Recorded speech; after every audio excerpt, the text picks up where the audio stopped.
Doctor Shri स्वप्नीलजी छायाविलास Chaudhari sir, आपणास विनंती आहे आपण कार्यक्रमास प्रारंभ करावा. विनंती आहे. धन्यवाद.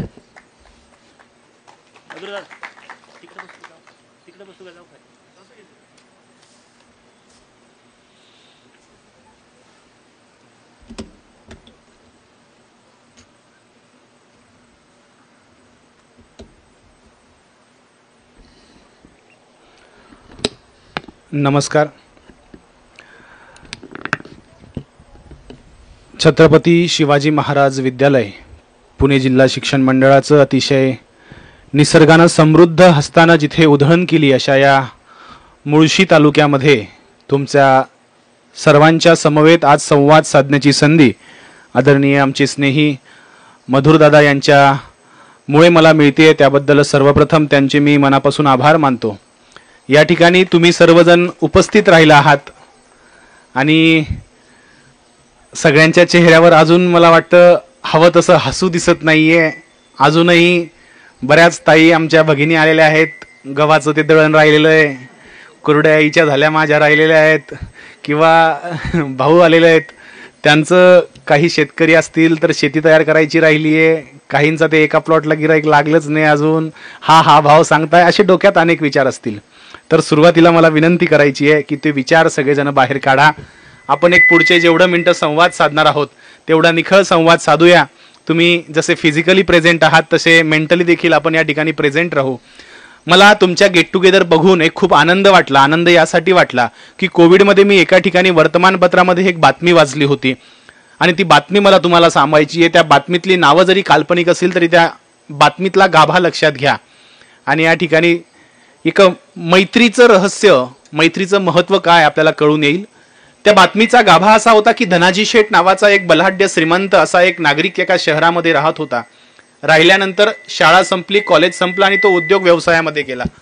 उद्योग व्यवसायामध्ये आल्यानंतर मित्रमंडळी लांब गेली आणि तो कुटुंबामध्ये गडून गेला. एका कंपनीच्या 2 कंपन्या झाल्या, 2 कंपनीच्या 3 कंपन्या झाल्या, 3 कंपन्यानंतर मुलं मोठी झाली, अमेरिकेत कंपनी टाकून दिली आणि अशामध्येच त्याची बायको मग मुलांकडे राहायला परदेशामध्ये गेली. परदेशामध्ये त्याची बायको गेलेली असतानाच भारतामध्ये कोविड आला आणि लॉकडाऊन लागला. परदेशी गेलेली बायको मुलांकडेच अडकली. इकडे धनाजी शेठ एकटाच राहिला. धनाजी शेठ पैशानं गडगंज होता.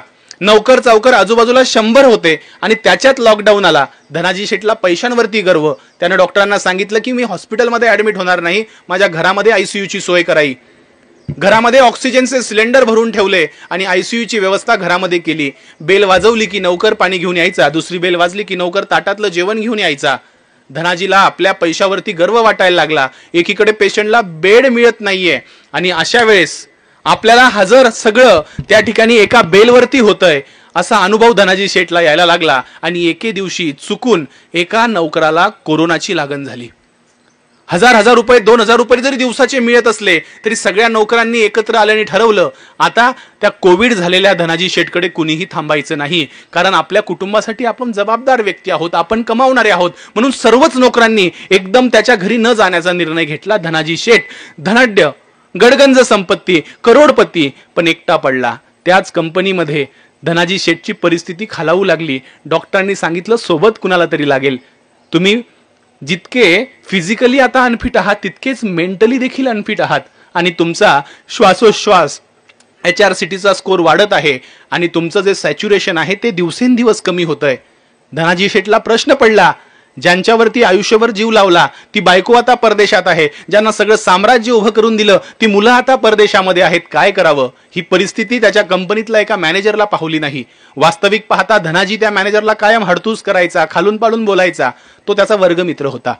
पण मॅनेजरनं पाहिलं की आपला वर्गमित्र त्या ठिकाणी आजारी असताना तो कसाही वागला असेल तरी आपण वागणं योग्य नाही.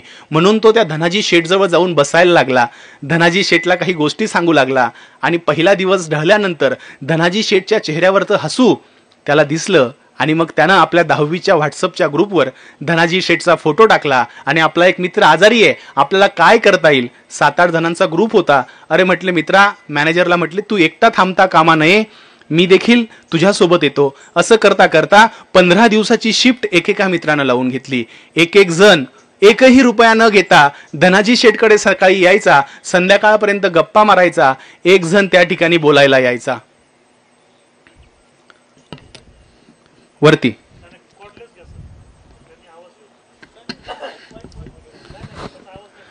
धनाजी शेठला त्या ठिकाणी आपला पैशाचा अभिमान गळून पडला. डॉक्टरांनी पाहिलं सॅच्युरेशन वाढायला लागलेलं होतं. त्या ठिकाणी त्यांनी पाहिलं त्याचा HRCTचा स्कोअर कमी झालेला होता आणि त्यावेळेस धनाजी शेठला कळालं की आपल्या आयुष्यामध्ये आपण संपत्ती किती कमवली याच्यापेक्षा आपण मित्रांची किती संपत्ती कमवली हे महत्वाचं असतं. धनाजी शेठ जो मित्रांपासून दूर गेलेला होता, कुटुंबामध्ये घडलेला होता, त्या धनाजी शेठला त्या कोविडच्या काळामध्ये मित्रांचं महत्व लक्षात आलं आणि तसंच काहीसं महत्व मधुरदादा तुमच्या संकल्पनेतनं आज सगळे मित्र या ठिकाणी एकत्र झाले आहेत.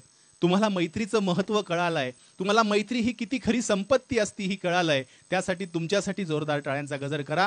कारण मित्र म्हणून एकत्र येणं, शाळेमध्ये आमच्या बेंचवर लाईन मारून आमचा बेंच वाटून घेणं, शाळेमध्ये त्याचा डबा भारी माझा डबा काय, एकमेकांचे डबे पळवणं, तो लघवीला बाहेर गेला की तोपर्यंत डबा गायब करणं, होमवर्कची वही गायब करणं, हे आम्ही खेळ खेळतो. पण एकदा की संसाराच्या गाड्यामध्ये लागलो ना की हे सगळं विसरतो. आमच्या आयुष्यामधला अविभाज्य घटक जरी मैत्रीचा असला तरी आम्हाला मित्र हा लांबचा वाटायला लागतो. पण मित्रांनो लक्षात ठेवा, तुमच्या कुटुंबानंतर तुमच्या रक्ताच्या नातेवाईकांपेक्षा जर सर्वात पहिले तुमच्यासाठी धावून येणारा कोणी असेल ना तर तो मित्र असतो. आणि म्हणून तुम्ही या मित्रांनी हा जो मित्रमेळा आज आयोजित केलेला आहे, मला आनंद याचा वाटतो की इथे कुणीही धनाजी शेठ नाहीये. इथं प्रत्येक जण आलेला तो धनाजी शेठचा मॅनेजर आहे. आपला मित्र कसा वागला याच्यापेक्षा मी माझ्या मित्राशी कसा चांगला वागू शकतो याची जाणीव तुमच्या माझ्या प्रत्येकाच्या मनामध्ये आहे. आपण आता संसारामध्ये अडकलेलो आहोत. खरं तर आम्हाला शाळेच्या आठवणी, गेट टुगेदर म्हणजे काय, शाळेच्या आठवणीमध्ये रमायचं असतं. आमच्या मुलीचं ऍडमिशन आता करायचंय, नवऱ्याचा पगार वाढणार आहे, बायको डिलिव्हरीला गेली आहे, या सगळ्या गोष्टी एका बाजूला. आणि गेट टुगेदरच्या दिवशी आम्हाला आमच्या आठवणीत रमायचं असतं. आम्हाला सगळ्या गोष्टी आठवायच्या असतात. एखादा मित्र तुम्ही जर पाहिलं असेल की शाळेमध्ये आमचे मित्रच खरं तर आमचे शत्रू देखील असतात. शत्रू म्हणजे इन द सेन्स, बघ रे तुझ्याकडे बघून ती हसतीये, बघ रे सारखी तुझ्याकडे ती बघतीये. खरं तर नंतर कळतं की ते एका कवीने लिहून ठेवलंय बघा, तिरप्या तिच्या नजरेवरी बेहद झालो खुश मी, तिरप्या तिच्या नजरेवारी बेहद झालो खुश मी, मागाहून कळले मला ती अशीच बघते नेहमी. पण आमचे मित्रमंडळी काय करतात, पेटवून देतात. खरं तर मुली शेवटपर्यंत हसून पाहतात की पाहून हसतात हे आपल्याला कळत नाही. आपला भांग चुकलेला असतो, आपलं काहीतरी शर्टचं बटन एखादी निघालेलं असतं. आणि म्हणून असे अनुभव तुम्हाला आले असतील तर ते ओपनली तुम्ही हसू शकता. एकामेकाला पेटवणारे मित्रच शेवटी एकमेकाला शेवटच्या श्वासापर्यंत साथ देत असतात. ती सगळे मित्रमंडळी तुम्ही आहात. आणि म्हणून तुमच्यासाठी मी शाळेतलं प्रेम नावाची एक कविता सादर करतो की शाळेतलं प्रेम कसं असतं आणि आज या वयामध्ये ते कसं आठवतं. पुन्हा एकदा सांगतो की कवी म्हणून मी जरी कविता लिहिल्या असल्या तरी कवीचं वैयक्तिक जीवन त्याच्यामध्ये शोधायचा प्रयत्न करू नका. कवींनी तुमच्या भावना या कवितेमध्ये मांडलेल्या आहेत आणि कवितेचं नाव आहे शाळेतलं प्रेम. की वाटायचं शाळेत तिच्यासोबत पावसात भिजलं पाहिजे. प्युअर काल्पनिक आहे, कारण मी मराठवाड्यातला आहे, आमच्याकडे पाऊसच नाही. तुमच्यासाठी हे लागू होऊ शकतं की पाऊस चालू आहे, मध्ये तुम्ही शाळेत बसलेले आहात. की वाटायचं शाळेत तिच्यासोबत पावसात भिजलं पाहिजे, हात धरून नाचलं पाहिजे. पण त्यावेळेस मास्तर म्हणायचे, पोरा मोठं व्हायचं ना मग खूप खूप वाचलं पाहिजे. कुणाचं ऐकावं मास्तर का मन आतल्या आत व्हायचं रन, कुणाचं ऐकावं मास्तर का मन आतल्यात व्हायचं रन. आणि मास्तरांचं ऐकून मनाचं ऐकायचं राहून जायचं आणि तिच्यासोबत पावसात भिजण्याचं स्वप्न पावसासोबतच वाहून जायचं.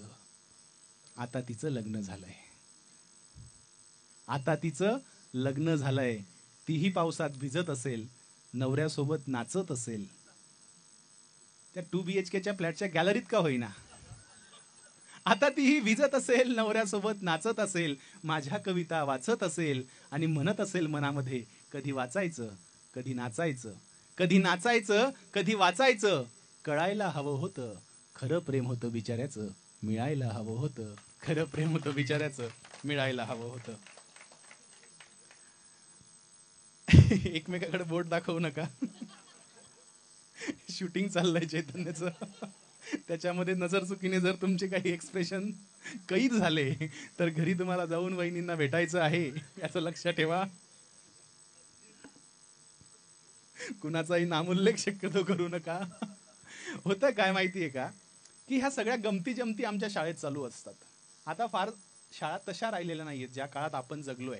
म्हणजे मी तुमच्या नंतरच्या बॅचचा आहे, पण तुमचे 2007-08 पर्यंत ज्या शाळा होत्या ना त्या खूप सुंदर होत्या. मास्तर यायचे, पोरांना छडीने मारायचे. आपण रडत रडत घरी जायचं, मायबापाला सांगायचं, माय माय माय मास्तरनं मारलं.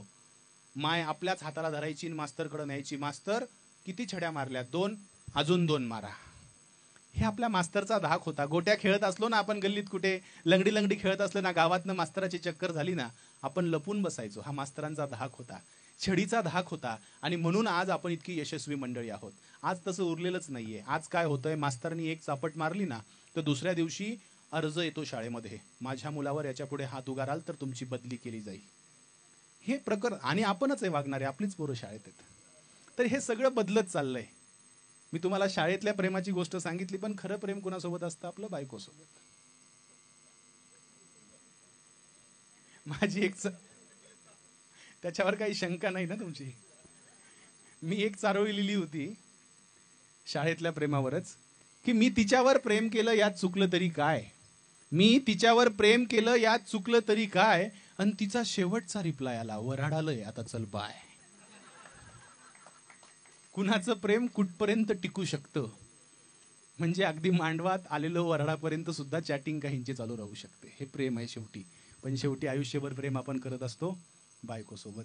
एकानं तर अजून एक चारोळी लिहिली, म्हणजे मीच आहे तो लिहिणारा, की खूप वर्षांनी फोन झाला, खूप वर्षांनी फोन झाला, खूप झाल्या गप्पा, खूप वर्षांनी फोन झाला आणि खूप झाल्या गप्पा, आणि ती म्हणाली जाता जाता, ठेवते फोन, आमचे हे येतील आता. म्हणजे काही जणांना प्रेम इकडे घेऊन जातं. असं सगळं असलं तरी आमच्या आयुष्यातलं आमचं प्रेम टिकवून ठेवणारी आमची बायको असते. आणि त्या बायकोवरती मी एक कविता लिहिली आहे. प्रत्येकाच्या आयुष्यात बायको आहे, त्याच्यामुळे ती बायकोची कविता तुम्हाला किती पटते आणि किती खरी वाटते हे मला तुमच्या टाळ्यांमधनं, तुमच्या दादमधनं नक्कीच कळू द्या. कवितेचं नाव आहे, तुमची माफी मागून, सगळ्याच बायका नवऱ्याला वेड्यात का काढतात. कविता काल्पनिक आहे, माझ्या बायकोवर मी अजिबात लिहिलेली नाही. चैतन्य दादा, तुम्ही शूटिंग करून ते कुठेतरी टाकणार, घरी गेल्यावर बायकोच्या ताब्यात मोबाईल असतो. आणि बायको मोठं अवघड प्रकरण असतं खरं तर प्रत्येकाच्या आयुष्यामध्ये. म्हणजे माझा एक मित्र आहे, त्याचं लग्न होत नव्हतं, एका बाबाकडे गेला, म्हणला, बाबा बाबा माझं लग्न कधी होईल?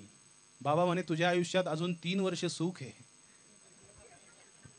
म्हणे, बाबा मग 3 वर्षानंतर? म्हणे, 3 वर्षानंतर तुझं लग्न होईल, पण 3 वर्ष तुला खूप त्रास राहील. म्हणे, काय त्रास राहील? म्हणे, 3 वर्ष तुला भांडे घासावे लागतील, 3 वर्ष तुला धुणं धुवावं लागेल. म्हणे, मग त्यानंतर? म्हणे, मग तुला सवय होऊन जाईल. विषय असा आहे. माझा अजून एक मित्र असाच बाबाकडे गेला. बाबाला म्हटला, बाबा बायको म्हणजे काय? त्याला कळणच झालं. तो म्हटला, बायको म्हणजे काय? अरे बायको म्हणजे शक्ती. बाबांनी काय उत्तर दिलं? बायको म्हणजे? मग म्हटला, बाबा नवरा म्हणजे काय? म्हटला, नवरा म्हणजे सहनशक्ती. तशा शक्तीचं आणि सहनशक्तीचं. त्याच बाबाला पुढचा प्रश्न विचारला, बाबा म्हणजे नेमकं लग्न काय असतं? म्हणजे लग्न म्हणजे 2 आत्म्यांचं मिलन असतं, ज्यातला एक आत्मा लग्नानंतर परमात्म्याला भेटायला तडफडत असतो. तर हे सगळे बायकोवरचे विनोद तुम्ही गंभीरतेने घेऊ नका. मी एक लग्न झालेला माणूस आहे आणि म्हणून ती कविता तुमच्या समोर मला सादर करायची आहे. आणि कवितेचं नाव आहे, सगळ्याच बायका नवऱ्याला वेड्यात का काढतात. कविता बघा, तुम्हाला पटतीये का? माझा एक मित्र आहे, त्याला थोडंसं टक्कल पडलं होतं. त्यांनीच मला सांगितलं, म्हटला, जेव्हा माझ्या आईने लहानपणी हात फिरवला, म्हटला डोक्यावर लहान असताना, तर केस आले म्हटले मला. आणि लग्नानंतर जशी बायको हात फिरवायला लागली तसे केस गेले. म्हणजे आपल्या बायकोबद्दल बायको नसताना काय काय विनोद कोण कोण करेल सांगता येत नाही. आता माझ्याकडेच पाहा तुम्ही, समोर आपली हिंमत होत नाही. आणि म्हणून मी त्या बायकोवरती एक कविता लिहिली. ती नसताना मी ती नेहमी सादर करत असतो. कवितेचं नाव आहे की सगळ्याच बायका नवऱ्याला वेड्यात का काढतात. ही कोथंबीरची जुडी अशी पिवळी आणतं का हो कोणी? ही कोथंबीरची जुडी अशी पिवळी आणतं का हो कोणी? पुन्हा बटाटे किडलेले हात जोडते दोन्ही, टमाटे ही कच्चेच आणले, अद्रक इतकं सुकलंय, आणि सगळ्यांनीच फसवून तुम्हाला खराब खराब विकलंय. एवढं सगळं बोलून देखील, दादाला आजच बोललेली दिसते वहिनी. नवीन नवीन नाही नाही, याच्यामध्ये चेंज नाही होत. माझे वडील 62 वर्षाचे आहेत. कितीही चांगले आंबे आणले. एक दिवस तर आईला म्हटलं, अगं तू पप्पांना आंब्यावरनं बोलते, ते तूच आणलेत परवा. म्हणजे याच्यात चेंज नाही होत. ही कोथंबीरची जुडी अशी पिवळी आणतं का हो कुणी, पुन्हा बटाटे किडलेले हात जोडते दोन्ही, टमाटे ही कच्चेच आणलेत, अद्रक इतकं सुकलंय, सगळ्यांनीच फसवून तुम्हाला खराब खराब विकलंय. एवढं सगळं बोलून देखील नवऱ्यालाच बाजारात धाडतात. आणि खरं सांगा, सगळ्या बायका नवऱ्याला वेड्यात का हो काढतात. तिसऱ्या शिट्टीनंतर कुकर. लहान लेकरं ज्यांना असतील त्यांना माहिती आहे, जर लेकरो बायको सांभाळत असेल तर तिसऱ्यानंतर कुकर जर मिनिटभरही बंद करायचा राहिला तर दिवसभर भांडणासाठी तोच मुद्दा असतो पहिला. मग खारट तुरट सगळं विसरायचं. भांडेही घासायचे मिळून, जे येईल ताटात ते गप घ्यायचं गिळून. आपल्याच हाताने चहा मग आपल्याच हाताने कॉफी, आपल्याच हाताने चहा मग आपल्याच हाताने कॉफी, झोपायला जाताना पुन्हा गुपचूप मागायची माफी. तरी भांडण संपत नाही, त्या मुसू मुसू रडतात. आणि सगळ्याच बायका सांगा नवऱ्याला असं वेड्यात का हो काढतात. आता फार महत्वाचं आहे, सगळ्यांची लग्न झाली असतील, कदाचित तुम्हाला अनुभवही असेल. ही साडी चांगली का ती साडी चांगली, आजही विचारला असेल यांनी घरी. आणि आपण फसतो बिचारे. ही साडी चांगली का ती साडी चांगली, या प्रश्नानं गोंधळून नाही जायचं तुमच्यासाठी. ही साडी चांगली की ती साडी चांगली, या प्रश्नानं गोंधळून नाही जायचं. आणि तुला सगळेच रंग छान दिसतात असं खोटच ठोकून द्यायचं. नवीन नवीन कुछ घाव गहरे होते हैं, कुछ घाव ताजे होते हैं, और जिसके ताजे घाव गहरे होते हैं ना, वो बहुत जखम देते हैं. ही साडी चांगली का ती साडी चांगली, या प्रश्नानं गोंधळून नाही जायचं. आणि तुला सगळेच रंग छान दिसतात असं खोटं खोटं ठोकून द्यायचं. तिच्या युट्यूबवर पाहून केलेल्या पदार्थांना बिलकुल ठेवायचं नाही नाव. ताईंनी तोंडाला हात लावला, कालच काहीतरी चुकलेलं आहे पनीर मध्ये. तिच्या युट्यूबवर पाहून केलेल्या रेसिपीजला बिलकुल ठेवायचं नाही नाव. ती मागत नसली तरी रोज द्यायचा भाव. तिचा भाऊ छान, तिची बहीण छान, तिच्या मैत्रिणीही छान. तिचा भाऊ छान, तिची बहीण छान, तिच्या मैत्रिणीही छान, हा मुद्दा मान्यच करायचा असतो. त्याच्याशिवाय आपल्याकडे पर्याय तरी काय असतो. पण त्यांना माहेरचं कुणी बोललं की त्या त्याच्याही नावाने बोटं मोडतात. आणि मला सांगा, सगळ्याच बायका नवऱ्याला असं वेड्यात का हो काढतात. आता फार महत्वाचं या, कानात असा जीव टाकून ऐका. तुम्हाला अनुभव आलाय की नाही मला सांगा. मी होते म्हणून टिकले,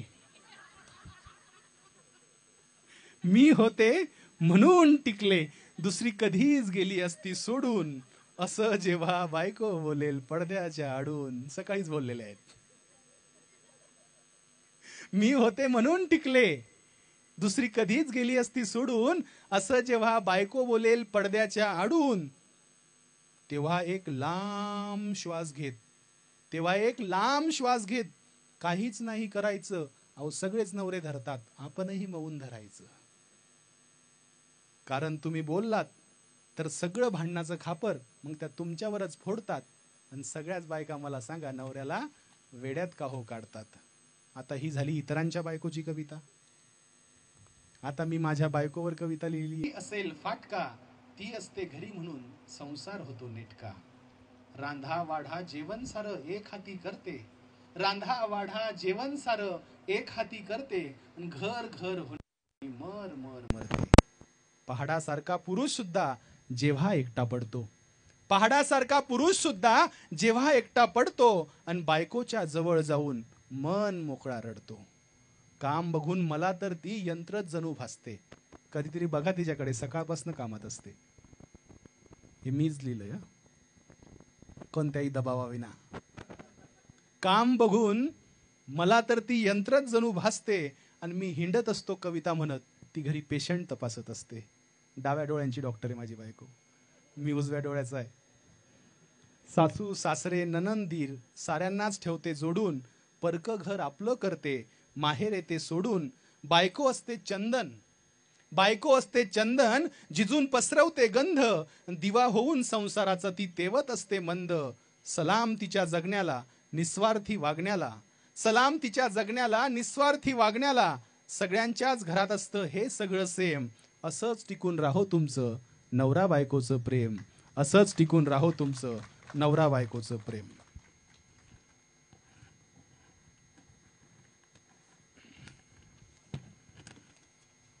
ही गोष्ट मी यासाठी सांगितली कारण बऱ्याच वेळा काय होतं, नव्याचे 9 दिवस सरतात आणि मग हळूहळू आपण आपल्या संसाराच्या गाड्यामध्ये इतकं व्यस्त होऊन जातो आणि मग एकमेकांना आपण गृहीत धरायला लागतो.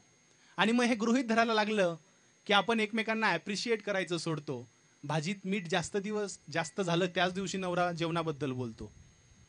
माझा एक मित्र तर सर, त्याची बायको त्याला सारखी तक्रार करायची की माझ्या जेवणाचं तुम्ही काही कौतुकच करत नाही. एक दिवस मी त्याला म्हटलं, अरे बाबा, वहिनीने काय केलं की कौतुक करत जा. मी यांच्याबद्दल बोलत नाही बरं का, माझ्या आलेल्या मित्राबद्दल. मग मी त्यांना म्हटलं काहीतरी कौतुक करत जा. हे दुसऱ्याच दिवशी घरी गेले, मेथीची भाजी होती. म्हणले वा वा वा, काय भाजी केली म्हटली तू मेथीची. हा म्हटले, आजच तुम्हाला बरं चांगलं वाटलं ना शेजारणीने पाठवली म्हणून. तर अशी पण गंमत होत असते.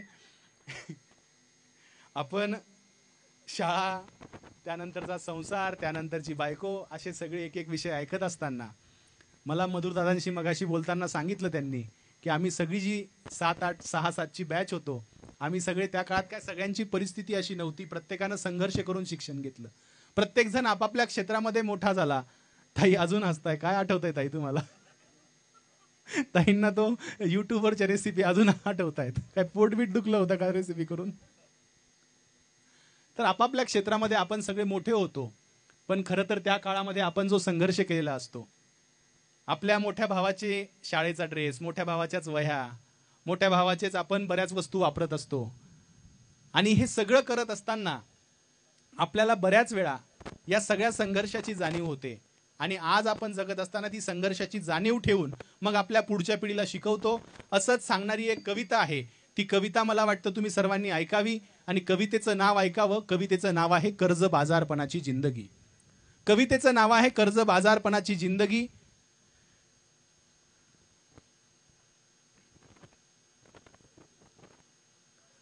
कविता माझ्या गावातल्या भाषेत आहे.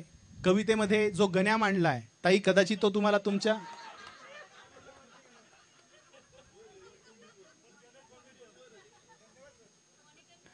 गणूदादा, पण माझ्या कवितेमध्ये मी गण्या शब्द वापरलाय, तो गणूदादा या अर्थाने घ्या. आणि तो गण्या तुम्हाला प्रत्येकामध्ये सापडेल. कवितेचं नाव आहे कर्जबाजारपणाची जिंदगी. गावातल्या एकानं गैफास घेतला तेव्हापासनं लय हुशार झालंय गण्या. गावातल्या एकानं गैफास घेतला तेव्हापासनं लय हुशार झालंय गण्या. त्याला आत्महत्या समजायला लागली बहुतेक. वळणीले बांधेल कापड सुकव्याची दोरी कापून लपून ठेवली त्यानं. बहिणीसाठी वावरात बांधेल झोक्याची दोरी बी वावरातच गाडून ठेवली त्यानं. बापाच्या हाताले दोरी कधीच लागू नये म्हणून. आता रातभर पुरा झोपत बी नाही गण्या. अहो आता रातभर पुरा झोपत बी नाही गण्या. मुत्याच्या नावानं 5दा उठतो. बाप जित्ता हाय का चेक करायले. बापाच्या अंगावरच हात टाकून निसतो. आणि जरसा खात बाजूले झाला तर गण्या सेकंदात घामानं भिजतो. धास्ती खाल्ली आहे त्याच्या मनानं. गण्याच्या एकेका चड्डीच्या ठिगळावर आता 2-2 भोकं पडलीत. गण्याच्या एकेका चड्डीच्या ठिगळावर आता 2-2 भोकं पडलीत. तरी अजूक नवी चड्डी मागितलीच नाही गण्यानं. फाटक्या शर्टा संग तसंच शाळेत जातं. आणि मायनं देल चतकोर कोंड्याची भाकर हसत हसत खातं. पुढल्या साली नंबर मार नवीन दप्तर घेऊन देईन हे आठवून मी गण्या बापासमोर दप्तराचं बोलत नाही. अणवाणी पायात काच घुसले. बापानं पाहिलं तर नवीन चप्पल घ्यायला जाईन म्हणून गण्या लंगडत बी चालत नाही. असं वागायला लागलंय गण्या. कर्जबाजारपणाची जिंदगी जगायला लागलंय गण्या. पण रसिक हो, पण दोस्त हो, माझ्या कवितेचं पान इथंच मिटत नाही. आणि कवितेतला गण्या फक्त शेतकऱ्याच्या घरी भेटत नाही. गण्या भेटत राहतो मरमर करणाऱ्या महिने धरणाऱ्या कामगाराच्या घरात. इंडियातले नाही पण भारतातल्या दारादारात. हा गण्या मला मह्यात दिसतो तुह्यात दिसतो. हा गण्या मला मह्यात दिसतो तुह्यात दिसतो. चेक करून पाहिलं ना, हा गण्या प्रत्येकात लपेल असतो. पण असं सगळं झालं म्हणून गण्या हरत नाही. गैफास घेऊन मरत नाही. की मह्याच नशिबात आलं सगळं म्हणून गण्या रडत नसतो. की मह्याच नशिबात आलं सगळं म्हणून गण्या रडत नसतो, कुढत नसतो. अहो वाघ आहे गण्या, वाघासारखा लढत असतो. वाघ आहे गण्या, वाघासारखा लढत असतो. हा प्रत्येकाच्या घरातला गण्या आहे. हा तुमच्या आमच्या प्रत्येकाच्या घरातला गण्या आहे. तुम्ही याच्यातल्या बऱ्याच गोष्टी अनुभवल्या असतील.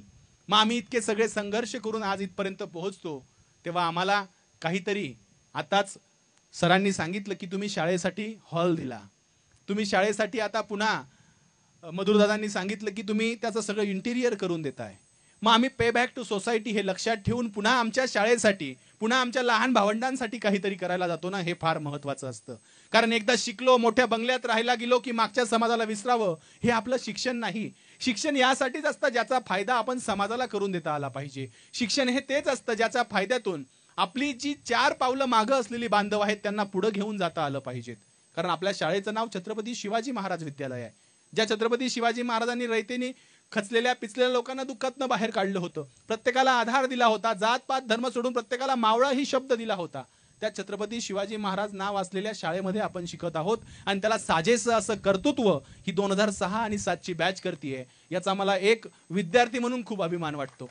कारण बऱ्याच ठिकाणी गेट टुगेदर पाहिलं दादा, गेट टुगेदरला येतात, फोटो काढतात, जातात.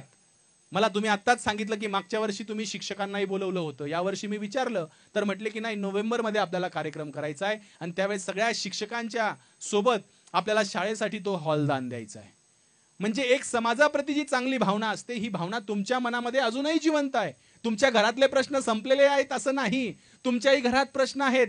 तुम्हालाही मुलं शिकवायची आहे, तुम्हालाही उद्या आज वेगळी गाडी आहे, पुढची गाडी घ्यायची आहे, तुमच्याही घरात आजारपण आहे, तुम्हालाही एखादी ऑपरेशन सासू सासऱ्यांचं करायचंय, कुणाला आई वडिलांचं करायचंय, तुमच्या एखाद्या लहान बाळाला चांगल्या शाळेत टाकायचंय, कुणाला इंजिनिअरिंगला पाठवायचंय, मेडिकलला पाठवायचंय. पण ह्या सगळ्या राड्यामधनं, सगळ्या व्यापामधनं तुम्ही पुन्हा मनामध्ये ती आग, ती धग, तुमच्यातला गण्या जिवंत ठेवताय ना, ही खरी मला अभिमानाची गोष्ट वाटते. आणि हा गण्या असाच जर जिवंत राहिला ना, तर या शाळेचं रुपडं आज जितकं चांगलं आहे त्याच्यापेक्षा शतपटीनं अधिक चांगलं होईल. आणि पंचक्रोशीतील नाही तर पुण्यातील देखील विद्यार्थी या शाळेमध्ये शिकायला येण्यासाठी रांगेत उभं राहतील असं मला वाटतं. कारण की त्यासाठी जी मनामध्ये चांगली नियत लागते, ती सगळी नियत तुमच्याकडे आहे. आणि ही नियत चांगली असताना तुम्ही जे समाज उपयोगी उपक्रम करत आहात ते फार महत्वाचे आहेत. असेच समाज उपयोगी उपक्रम तुम्ही करत राहिले पाहिजे, या सदिच्छा या ठिकाणी मी तुम्हाला देतो. पण याच वेळेस आमच्या आजूबाजूला काही घटना घडत असतील, याच वेळेस आमच्या बाजूला आम्ही या ठिकाणी एकत्र आलो आहोत. आपण म्हणतो संगमे शक्ती है. आपण एकत्रित जेव्हा येतो तेव्हा शक्ती निर्माण होते. एकटी काडी आपण लहानपणी गोष्ट ऐकलेली असते की एक काडी सहज तोडता येते, पण अनेक काड्या जेव्हा एकत्र येतात त्या तोडता येत नाही. तर तुम्ही आता एक एक काडी उरलेली नाही आहात, तुम्ही आता त्या काड्यांचा भारा झाला आहात, गच्चा झाला आहात. आणि मला वाटतं तुम्हाला बांधून ठेवणारा दोरही तेवढाच मजबूत आणि घट्ट आहे मधुरदादाच्या रूपानं. त्यामुळे तुमची ही शक्ती नेहमीच समाजाच्या उपयोगी आली पाहिजे. तुमच्या संसाराच्या, तुमच्या आजूबाजूला असणारे प्रश्न देखील तुम्ही एकमेकांना शेअर केले पाहिजेत. लक्षात ठेवा, ज्या ज्या वेळेस मी मेडिकलचा विद्यार्थी असल्यापासून काही संशोधनं वाचली आहे की आमच्या मनामध्ये जे जे साचतं ना, जसं पाणी साचलं की त्यावर डास येतात, डेंग्यूचे डास येतात आणि मग आजार होतो, तसंच आमच्या मनामध्ये जर अनेक गोष्टी साचून राहिल्या, आमच्या मनामध्ये अनेक गोष्टी अनेक दिवस पडून राहिल्या, तर त्यावर मळप साचतं आणि आपण हळूहळू शरीराच्या रोगाबरोबर मनाचे रोग स्वतःला लावून घेत असतो. त्यामुळे आपली 10वीची बॅच कशासाठी असते हो? आज एखादी आमदार झाला, एखादी नगरसेवक झाला, एखादी मोठा बिल्डर झाला, एखादी मोठा डॉक्टर झाला, एखादी मोठा इंजिनियर झाला, एखादी ताई मोठ्या पदवीवरती गेली, एखाद्याचा नवरा खूप मोठा त्या शहरातला नामवंत उद्योगपती झाला, म्हणून आपण त्या तोऱ्यामध्ये इथे बिलकुल वावरत नसतो ना. इथं आपण लहानपणची मनी असतो, लहानपणचा चिंटू असतो, लहानपणचा बंट्या असतो, लहानपणचा सोन्या असतो, लहानपणचा मोन्या असतो. हे इतर ठिकाणी तुम्हाला अनुभवायला मिळतच नाही ना. आपण एखाद्या कॉर्पोरेट जगामध्ये गेलो, दादा म्हणतील, भाऊ म्हणतील, गळ्यामध्ये हार, तुरे, शाल सगळं होईल, पण जो मायेचा ओलावा पाठीवरती एक बुक्का टाकून जो मित्र तुम्हाला विचारतो ना, ए कसा आहे रे म्हण्या, हे तुम्हाला बाहेर बघायला मिळत नाही. एखादी मैत्रीण जेव्हा घट्ट मिठी पाठीमागून डोळे दाबते आणि विचारते ओळख कोण आहे मी, हे तुम्हाला तुमच्या सासू, ननंद, दिराच्या त्या राड्यामध्ये नाही ना कळत. तुम्ही जेव्हा दिवाळीला येतात तेव्हा ह्या सगळ्या माहेरातला 4 दिवसाचा गोडवा का वाढतो? मला वाटतं तो माहेराचा गोडवा आता तुमच्या या स्नेह संमेलनामध्ये, गेट टुगेदर मध्ये सुद्धा यायला सुरुवात होणार आहे. कारण जसं माहेर तुमचं, पुरुषांना तर माहेर नसतं बिचाऱ्यांना, त्यांना घरात सगळी जबाबदारीच खांद्यावरती असते. लग्न झाल्यापासून आना आना सुरू होतं, साखर संपली आना, नवीन लग्न बाबा लयच असताय. डीमार्ट मधनं एकदाच 5 किलो आणायची. चहा संपलीये आना, डायपर संपलेत आना.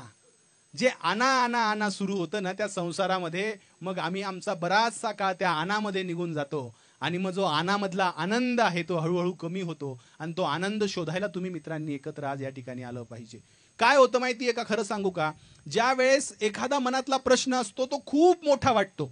मधुर दादा, तुम्ही मागच्या वर्षीचा अनुभव सांगितला की अनेकांच्या चेहऱ्यावरती दुःख होतं, तो खूप मोठं वाटत असतं.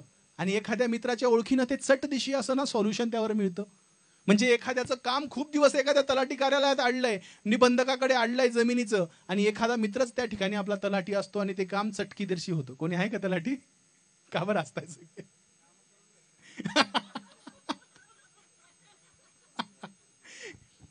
सांगायचं काय की एक चोर किल्ली असते बघा, चोर किल्ली, आणि जे कुलूप असतं त्याला प्रत्येकाला एक एक चावी असते. तसे तुमचे सगळ्यांचे जे कुलप आहेत ना, समस्यांचे, संकटांचे, त्याला एक एक किल्ली आहे, नक्कीच आहे. पण त्याच्यावरती चोर किल्ली नावाची एक मैत्रीची किल्ली आहे. माझा मित्र आहे अनंत राऊत नावाचा, त्यानं एक फार सुंदर कविता लिहिली आहे की दुःख अडवायला उंबऱ्यासारखा, मित्र वनव्यामध्ये गारव्यासारखा.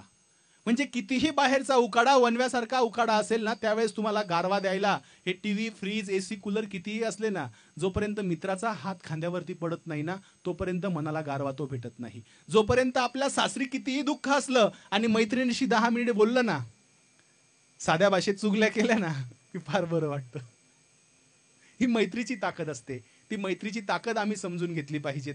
आपण हास्य, विनोद, मजा, मस्ती सगळं करत असताना मी पुन्हा पुन्हा म्हणत होतो की तुम्ही एकत्र आला आहात तर काहीतरी सामाजिक उपक्रम तुम्ही जे करत आहात त्याला चांगलं व्यापक रूप मधुर दादा तुमच्या स्वरूपातनं, या बॅचच्या रूपातनं मिळतंय, ते फार महत्वाचं आहे. आज समाजामध्ये अनेक घटना आहे. आता आपण, आपल्याला मैत्रीण हवी आहे, बायको हवी आहे, मुलगी हवी आहे, पण आम्ही गर्भातच कळ्या खुडतोय. आम्हाला मुली जन्मालाच येऊ द्यायच्या नाहीये. प्रत्येकाला वंशाला दिवा पाहिजे. मला एक फार छान वाटलं, एक ताई या ठिकाणी आपल्या मुलीला घेऊन आलेल्या होत्या. म्हणजे आजकाल आधीच गर्भलिंगाचं निदान होतं, त्याच्यावरती माझी एक छोटीशी कविता आहे. त्या कवितेचं नाव आहे सोनोग्राफी मशीन जेव्हा माय बनते. बघा तुम्हाला कशी वाटते कविता, मला सांगा. कवितेचं नाव आहे सोनोग्राफी मशीन जेव्हा माय बनते. कहाणी माझ्या जन्माची सांगायची आहे तुम्हाला, कहाणी माझ्या जन्माची सांगायची आहे तुम्हाला, पण त्याआधी सोनोग्राफी मशीनला धन्यवाद द्यायची आहे मला. आई माझी गरोदर झाली, आनंदी आनंद झाला, खरं सांगू सगळ्यात जास्त माझ्या बापाला. वाटली किलोभर साखर, त्यानं वाटले किलोभर पेढे, सगळ्यांच्याच मनात पडले आनंदाचे सडे, पण मध्येच कशी काय माझ्या आजीला फुटली अक्कल. करू म्हणे लिंग चाचणी, लढवली तिने शक्कल.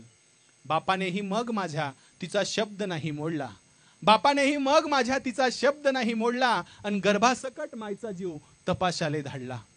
पण त्या दिवशी चुकली मशीन, काय माहीत कसे काय, पण त्या दिवशी चुकली मशीन, काय माहीत कसे काय, का जन्मासाठी माझ्या ती बनली होती माझी माय. मुलीऐवजी मुलाचा गर्भ तिने दाखवला, मुलीऐवजी मुलाचा गर्भ तिने दाखवला, आणि गडू सुंदर जीवनाचा माझ्या हाती टेकवला. असा माझ्या जन्माचा मार्ग झाला खुला, असा माझ्या जन्माचा मार्ग झाला खुला, म्हणून सोनोग्राफी मशीनला धन्यवाद द्यायची आहे मला. आजही यंत्र दिसलं की माय जोडते दोन्ही हात, आजही यंत्र दिसलं की माय जोडते दोन्ही हात. सजीवानं सोडल्यावर या निर्जीवानंच दिली म्हणे साथ. आज यंत्र वागतात माणुसकीनं, माणूस का वागत नाही. आज यंत्र वागतात माणुसकीनं, माणूस का वागत नाही. गर्भात पोळी मारताना आतला बाप कसा जागत नाही. गर्भात पोळी मारणाऱ्यांनो तुमच्या मेंदूला एकदा माणसासारखं वागू द्या. गर्भात कळी खुडणाऱ्यांनो तुमच्या मेंदूला एकदा माणसासारखं वागू द्या. पोटातली पोरगी मारण्याआधी एकदा आतला बाप जागू द्या. मग बघा लोक हो, मग गर्भात मुलगी कधीच मरणार नाही. मग बघा लोक हो, गर्भात मुलगी कधीच मरणार नाही. आणि सख्खा सजीव जातिवंत बाप कधीच गर्भपात करणार नाही. सख्खा सजीव जातिवंत बाप कधीच गर्भपात करणार नाही. ही आमच्या समाजातली आज शोकांतिका आहे. त्या समस्येवर देखील आपल्याला काय नेमकं काम करता येईल याचा देखील आपण विचार एक एकत्र आलेली संघटना, एकत्र आलेली शक्ती म्हणून पाहिलं पाहिजे. आणि हे जितकं समाजाचं आहे ना, तितकंच आमच्या कुटुंबामध्ये आमच्या पुढच्या पिढीला देखील आम्हाला घडवायचं आहे. हे सगळं करत असताना आमच्या पुढच्या पिढीवर आम्हाला दुर्लक्ष करायचं नाहीये, कारण आपली प्रत्येक पिढी आपल्याला फॉलो करत असते. आपण जसं वागतो ना तशी ती कॉपी करते. म्हणजे पप्पा जसा भांग पाडताना तसं भांग आपलं लेकरू पाडत असतं. मम्मी जशी टिकली लावते ना तशी मुलगी छानशी टिकली लावत असते. मम्मी सारखी कानातले तिला हवे असतात. आपल्याला या गोष्टी दिसतात, पण मुली आणि मुलं नकळतपणे तुमच्या बऱ्याच गोष्टी कॉपी करत असतात. मला एक किस्सा या ठिकाणी तुम्हाला सांगायचा आहे. एका घरातली एक घटना आहे. हा किस्सा मला यासाठी या ठिकाणी सांगणं महत्त्वाचं का वाटतं, कारण की नकळतपणे आपल्याकडून काही चुका होतात आणि मुलं ती कॅच करतात आणि मग आपल्याला भविष्यामध्ये वाटतात अरे मुलं आपलं का ऐकत नाहीये, अरे मुलांनी असं का वागलं. पण त्याची मूळ कुठेतरी आपल्या बालपणामध्ये त्या मुलांचे असतात. एक किस्सा मला या ठिकाणी आठवतो की एका घरामध्ये त्या ठिकाणी आपल्या लहान मुलाला त्याच्या आईनं 2 कप दिले आणि सांगितलं जा आजोबांना आणि पप्पांना चहा देऊन ये. डावीकडचा कप तुझ्या पप्पांचा आहे आणि उजवीकडचा कप तुझ्या आजोबांचा आहे. मुलगा गेला, त्यानं ट्रे उलटा पकडला. डाव्या हाताचा कप आजोबाला गेला आणि उजव्या हाताचा कप त्याच्या पप्पांकडे गेला. त्यावेळेस किचनमधून पाहत असणारी ती आई ओरडली, अरे असं का केलं. ती धावत पळत त्या ठिकाणी हॉलमध्ये आली, आजोबांच्या हातातला कप घेतला आणि तिच्या नवऱ्याच्या हातात दिला आणि नवऱ्याच्या हातातला कप आजोबाकडे दिला. मुलगा धावत पळत आपल्या आईच्या किचन जवळ गेला आणि आईला तिनं विचारलं त्या मुलाने की आई, दोन्ही कप होती, दोन्ही कपामध्ये चहा होती, आजोबालाही डायबिटीस नाही, पप्पालाही डायबिटीस नाही, दोघांमध्ये सारखीच साखर होती, मग तू असं अदला बदल का केलं. त्यावेळेस आईनं सांगितलं, अरे बाळा, जो आजोबाला द्यायचा कप होता त्याची दांडी तुटलेली होती, जो पप्पाला दिलेला होता त्याची दांडी चांगली होती आणि आजोबाचे हात आता म्हाताऱ्या वयामध्ये थरथर थरथर कापतात, त्यांच्याकडनं कप सारखे फुटतात आणि किती वेळेस आपण नवे कप आणायचे, त्यामुळे ऑलरेडी दांडी तुटलेला कप आपण त्या आजोबाला देत असतो, इथून पुढे लक्षात ठेव. मुलानं नकळतपणे ते ऐकलं. पुन्हा चहा द्यायचा प्रसंग मुलावरती आला नाही, आईनंच स्वतःहून चहा दिला. पण 2-3 दिवसानंतर तिचा तो दांडी तुटलेला कप गायब झाला. तिनं घरभर शोधला शोधला शोधला, 2 दिवस कप तिला मिळत नव्हता आणि एक दिवस मुलाच्या अभ्यासाची खोली आवरत असताना ती आपल्या मुलाच्या खोलीमध्ये गेली आणि त्या ठिकाणी तिनं पाहिलं की त्याच्या पुस्तकांच्या मागे तो कप त्याला एका कागदामध्ये गुंडाळून ठेवलेला दिसला. मी दिवसभर 2 दिवस कप शोधते आणि हा मुलगा कप कुठे ठेवायला गेला म्हणून त्याच्या आईची चिडचिड झाली. शाळेतून घरी आल्या आल्या त्याचा गाल कान तिने पिळला आणि विचारलं, अरे मी 2 दिवसापासून कप शोधत होते, कुठे कप ठेवला होता आणि का लपवून ठेवला होता. तेव्हा त्या मुलानं उत्तर दिलं की माय, आई, मम्मी, आज पप्पा आणि तू म्हातारे नाहीये, पण उद्या जर तुम्ही म्हातारे झाले आणि तुमचे हात थरथर कापायला लागले आणि तुमच्या हातातून कप फुटायला लागले तर तुम्हाला द्यायला मला कप नको का, म्हणून तो कप मी त्या ठिकाणी लपवून ठेवलेला आहे, तुम्हाला लागेल तेव्हा. ही नकळतपणे आपण आपल्या मुलांवरती संस्कार करत असतो. आपण खूप चांगले आहोत, सुसंस्कारित आहोत, आपल्याला चांगले मास्तर भेटले, चांगले शिक्षक भेटले, चांगली शाळा भेटली, चांगले मित्र भेटले, आपण चांगल्या मार्गाला आहोत, आपली मुलं ही त्याच मार्गाला जावीत असं आपल्याला वाटत असेल तर सर्वात प्रथम पहिला बदल आपण आपल्यामध्ये केला पाहिजे. आणि आपल्यामध्ये असलेला हा बदल नकळतपणे हा झिरपत आपल्या मुलांमध्ये जात असतो.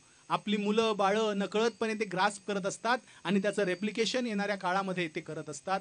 तर तुम्ही जमलेल्या सगळ्यांना मला ही कळकळीची एक लहान भाऊ म्हणून विनंती करायची होती, ती मी केली. यानंतर 1-2 कविता आपण ऐकूया आणि मग शेवटाकडे या आजच्या संवादाच्या जाऊयात असं मला वाटतं. कारण तुम्हाला सगळ्यांना एकमेकांशी बोलायचं आहे, जेवायचं आहे, एकमेकांशी गप्पा टप्पा मारायची आहे. इतक्या वर्षानंतर मित्रमैत्रिणी भेटलेल्या असताना मी मध्ये अशी भिंत बनून उभं राहणं मला काही योग्य वाटत नाहीये. कारण की प्रत्येकाला काहीतरी शेअर करायचं असतं. मित्रमंडळींना बऱ्याच ठिकाणी एकत्र बसायला भेटत नाही, बसायला म्हणजे गप्पा मारत बसायला भेटत नाही. आणि मग त्याच्यामुळे आजचा हा गेट टुगेदरचा कार्यक्रम हा फार महत्वाचा असतो. दादा का बरं असतं एवढे बसायला म्हटलं तर लक्षात घ्या, ही फार महत्वाची आजची मैफिल असते. बऱ्याच शाळांमध्ये महाराष्ट्रभर मी गेट टुगेदरच्या कार्यक्रमाला गेलो ना, दिवाळीच्या वेळेस हा कार्यक्रम असतो, कारण त्यावेळेस सगळेजण आपसुकपणे गावात आलेली असतात. पण मला तुमचं कौतुक यासाठी जास्त वाटतं की ऑफ सीझन, उन्हाळ्याच्या सुट्टीमध्ये आणि अजून बऱ्याच जणांच्या मुलांच्या शाळा 31 एप्रिलपर्यंत सुरू असताना तुम्ही हा कार्यक्रम एकेकाला फोन करून जोडून ठेवला. सगळ्यात जास्त अवघड काम काय असेल ना जगामध्ये तर माणूस जोडायचं आहे. आपल्याला जरी वाटत असलं ते इझिली या ठिकाणी तुम्ही 70 डोकी 80 डोकी आज एकत्रपणे दिसताय, तर एकेका माणसाला इथं जोडून ठेवणं अवघड नाही. प्रत्येकाचे काहीतरी कार्यक्रम आहेत. कुणाच्या सासऱ्याची रिटायरमेंट आहे, कुणाच्या सासूला डायबिटीज झालाय, कुणाच्या आईवडिलांचं मोतीबिंदूचं ऑपरेशन आहे. पण हे सगळं सोडून तुम्ही कायसाठी आलेले आहात, तर मैत्रीसाठी आलेले आहात. आणि ही मैत्री तुमची अशीच चिरकाल टिकून राहो या शुभेच्छा तुम्हाला मैत्रीच्या नावानं देतो.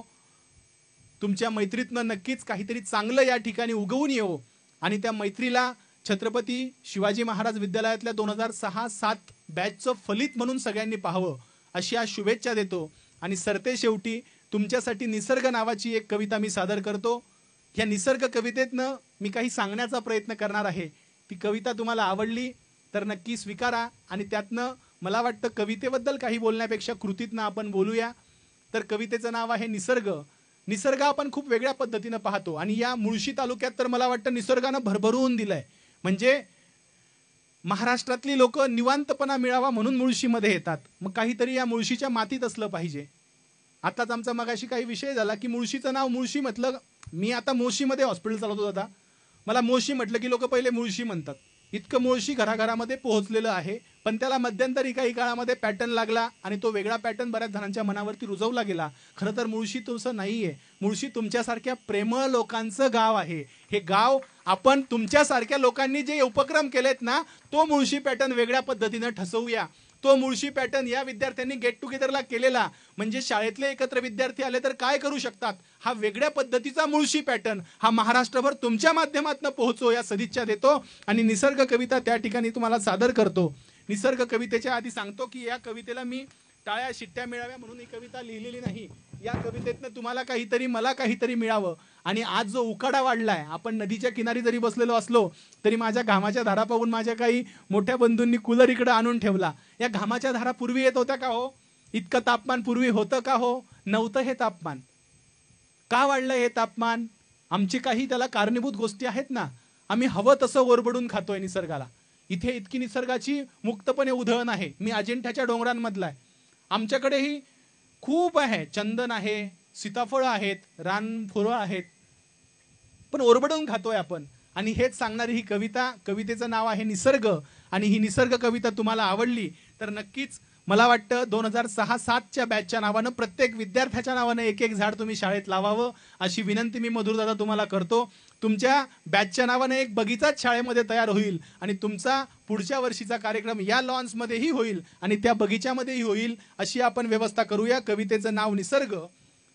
की किती फुलांवर हक्क सांगतात जन्म देणारी झाडं. किती फुलांवर हक्क सांगतात त्यांना जन्म देणारी झाडं. आणि हा वाहता वारा वसूल करतो का दर महिन्याला भाडं.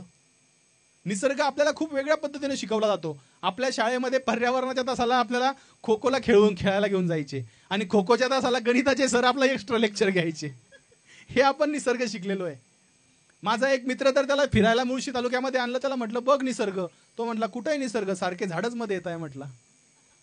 म्हणजे इतका चुकीच्या पद्धतीने निसर्ग आमच्या मनामध्ये बिंबवलेला असतो. हा निसर्ग आपण शिकला पाहिजे. म्हणून ही कविता की किती फुलांवर हक्क सांगतात त्यांना जन्म देणारी झाडं. आणि वाहता वारा वसूल करतो का दर महिन्याला भाडं.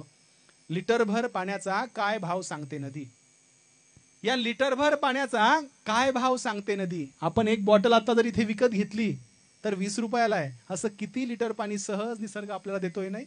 की एका लिटर पाण्याचा काय भाव सांगते नदी. आणि किती ऍडव्हान्स मागतात ढग पाऊस पाडण्याआधी. किती हत्ती दात पडल्यावर आपलाच हस्तिदंत विकतात. किती हत्ती दात पडल्यावर आपलाच हस्तिदंत विकतात.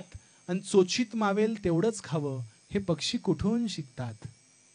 प्रकाश दिला म्हणून सूर्य घरी लाईट बिल धाडतो का. प्रकाश दिला म्हणून सूर्य घरी लाईट बिल धाडतो का. आणि रविवारची सुट्टी घेऊन कधी जगात अंधार पाडतो का. हलका वाघ भारी वाघ हल्ली फार वाढलंय होय दादा. तुमच्या काळामध्ये नव्हतं. कुणी आडनाव विचारून मैत्री करत नव्हतं.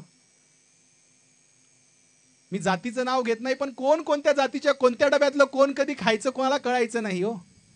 आता तर आडनाव बघून ठरवावं लागतं याच्याशी कोणत्या विषयावर बोलायचं, कोणाचं नाव टाळायचं.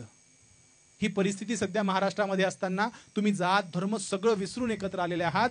म्हणून ही ओळ की हलका वाघ भारी वाघ हलका कोल्हा भारी कोल्हा अशा त्यांच्यातही असतात का हो जाती. हलका वाघ भारी वाघ हलका कोल्हा भारी कोल्हा अशा त्यांच्यातही असतात का हो जाती. आणि एक बी उगवायचे किती पैसे घेते माती. किती हरिणी स्त्रीलिंगी गर्भाचं ॲबॉर्शन करतात. किती हरिणी स्त्रीलिंगी गर्भ आहे म्हणून ॲबॉर्शन करतात. आणि किती ससे शर्यत हरल्यावर गळफास घेऊन मरतात. अनादी काळापासूनच निसर्ग आपल्याला खूप खूप शिकवतोय. अनादी काळापासूनच निसर्ग आपल्याला खूप खूप शिकवतोय. समृद्ध जगण्याचा शाश्वत मार्ग दाखवतोय. पण निसर्गावर उपकार केल्यागत आम्ही वागत आहोत खुळे. कधी कळेल आपल्याला आपल्यामुळे नाही निसर्ग आपण आहोत निसर्गामुळे. आपल्यामुळे नाही निसर्ग आपण आहोत निसर्गामुळे. हे निसर्गाचं सांगणं आपण ऐकून घेतलं पाहिजेत. निसर्गावर उपकार केल्यागत आपण बिलकुल वागता कामा नये. हाच एक संदेश आपण आजच्या या हास्य विनोद हे करत असताना एक आपण घरी घेऊन जावा, अशी एक कवी म्हणून माझी इच्छा आहे. कारण मी डॉक्टर जरी डोळ्याचा असलो तरी मी हाडाचा कवी आहे. त्याच्यामुळे कवितेतनं आपल्याला प्रश्न जशी मांडता येतात तशी उत्तरही सांगता येतात. म्हणजे एखाद्या प्रश्नाच्या नावानं बोंबलायचं पण उत्तर काय?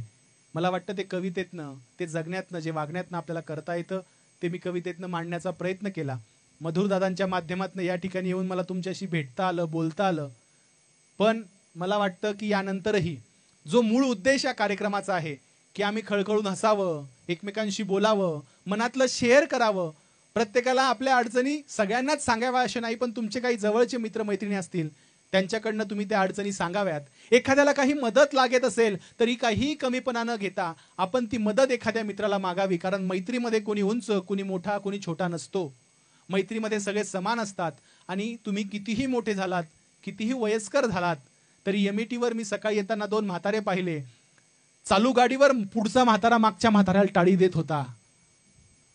उडून जाणारी टोपी अशी हळूच त्यांना हलगत मागच्या म्हाताऱ्यानं पकडली. आणि मी आज गेट टुगेदरच्या कार्यक्रमाला येताना ठरवलं की ह्या 2 म्हाताऱ्यांची मैत्री पण तुम्हाला सांगायची. त्या शेवटच्या श्वासापर्यंतची चालणारी मैत्री तुम्हा सगळ्यांची टिको.